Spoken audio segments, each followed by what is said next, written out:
Hello guys, welcome again. I am Dr. Abdul Shafi Khan and you are watching my channel where you learn English spoken and all speaking skills just like public speaking and spoken English and grammar and solving boards paper and so many things. For an example, if you want to learn English, what do you do at home? आप सबसे पहले ये देखिए कि अगर आप अंग्रेज़ी बोलना चाहते हैं तो आप घर पर क्या करते हैं और what did you do so far, और अब तक आपने क्या किया है, and what should you do, और आपको क्या करना चाहिए. I will explain all these things which will be very beneficial for you. और मैं आज आपको सब बताने वाला हूँ जो आपके लिए बहुत इम्पॉर्टेंट होगा और जो आपके लिए बहुत लाभदायक, फ़ायदेमंद और मुफीद होने वाला है. देखिए, अंग्रेज़ी बोलना या किसी भी लैंग्वेज का बोलना सीखना वास्तव में इट इज़ अ मिरेकल. वो एक चमत्कार होता है. And if you want to do your miracle, और अगर आप अपना चमत्कार करना चाहते हैं तो you have to devote some time to learn that. और अगर आप वाकई कुछ सीखना चाहते हैं तो आपको कुछ समय तो आपको समर्पित करना होगा, क्योंकि विदाउट डिवोशन, बग़ैर किसी समर्पण के आपको एक लैंग्वेज कभी नहीं आ सकती. तो आपको करना क्या है? देखिए, सबसे पहले ये है कि हमें वो छोटी छोटी चीज़ें जो हम बोलना चाहते हैं अलग अलग मौक़ों पर, अलग अलग अवसरों पर, उनको हम एक डिफ़रेंशिएट कर लें, उनका हम डिस्ट्रीब्यूशन कर लें, उनको हम बांट लें, उनकी तकसीम कर लें कि हमें कितनी बातें होती हैं. तो मुझे जो सबसे ज़्यादा ज़रूरी लगता है वो ये है कि हमें 3 कैटेगरी में हमें किसी भी ज़बान को बोलने की ज़रूरत पड़ती है.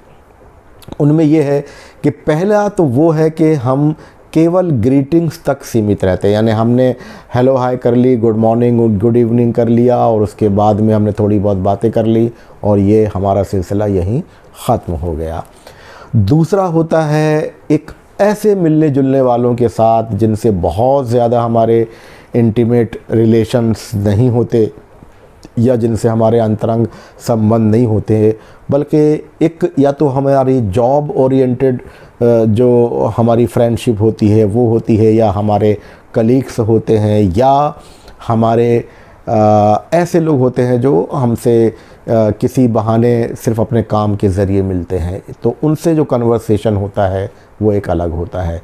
और तीसरी कैटेगरी आती है उन फैमिलियर पर्सनालिटी से जो हमें अक्सर मिलते जुलते रहते हैं, जो हमारे खैर ख्वाह होते हैं, जो हमारे वेल विशर होते हैं, जो हमारे शुभचिंतक होते हैं. उनसे जब हम बातचीत करते हैं तो फिर उस बातचीत का सिलसिला जो है वो लामहदूद होता है. We have to talk all things about what is happening around us and what is going on and what is going through their life. उनके जीवन में क्या चल रहा है, क्या हो रहा है, all these things we collect it. तो ये differentiation we should know and we should try to use it. And according this situational conditional situation, we have to collect some words here and we should know how to use it. And if we want to express our expression here in this way, so we will be able to speak in English. आज सबसे पहले मैं आपसे बताना चाहूँगा कि जब हम किसी व्यक्ति से ग्रीटिंग्स करते हैं तो कुछ ऐसे वर्ड्स होते हैं, मैजिक वर्ड्स, जिन्हें कहा जाता है.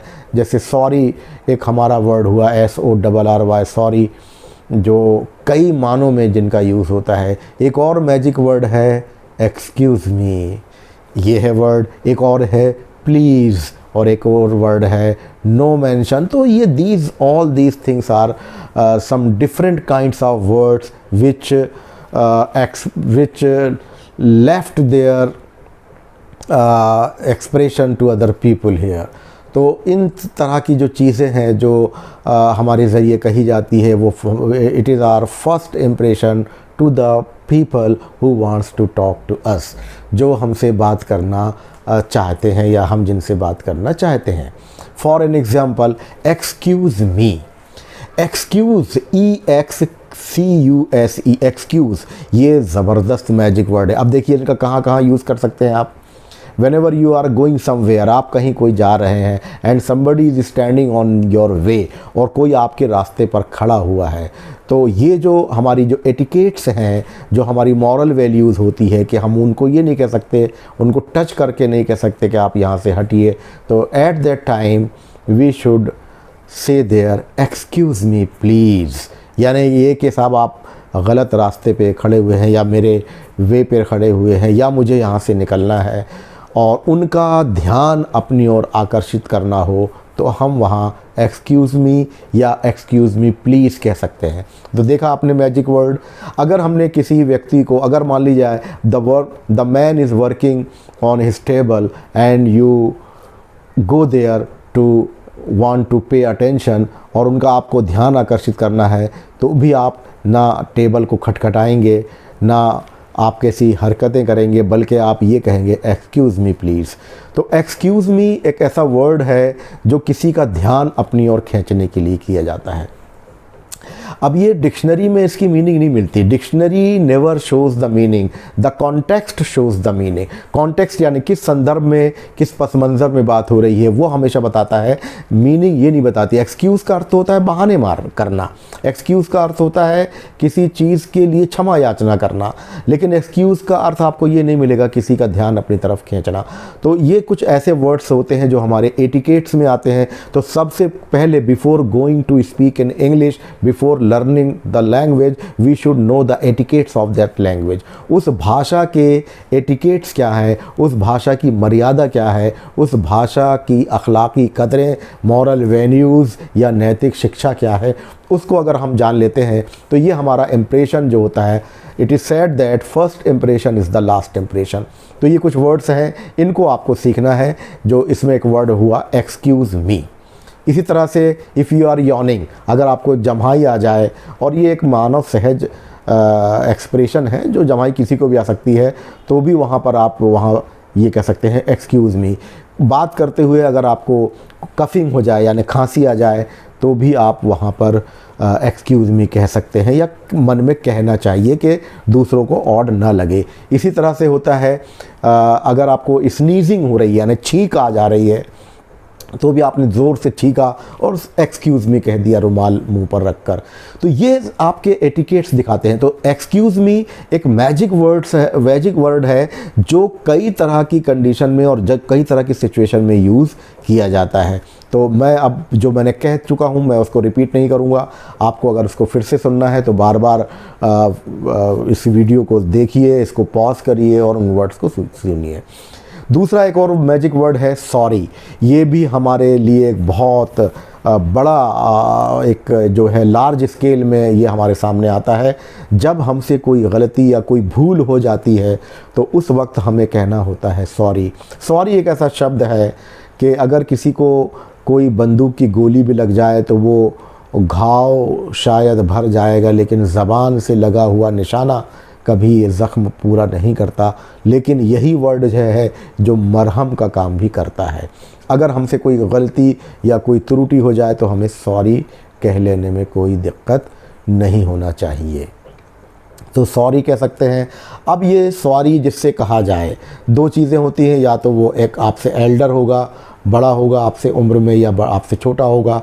अगर आपसे बड़ा है और आपने उसको सॉरी कह दिया, तो जैसे मैंने अभी यहाँ पर कफिंग हुई तो मैंने सॉरी कहा, आपने सॉरी कहा, तो वो अगर आपका बड़ा है तो वो क्या जवाब देगा, और आपसे छोटा है तो वो क्या जवाब देगा।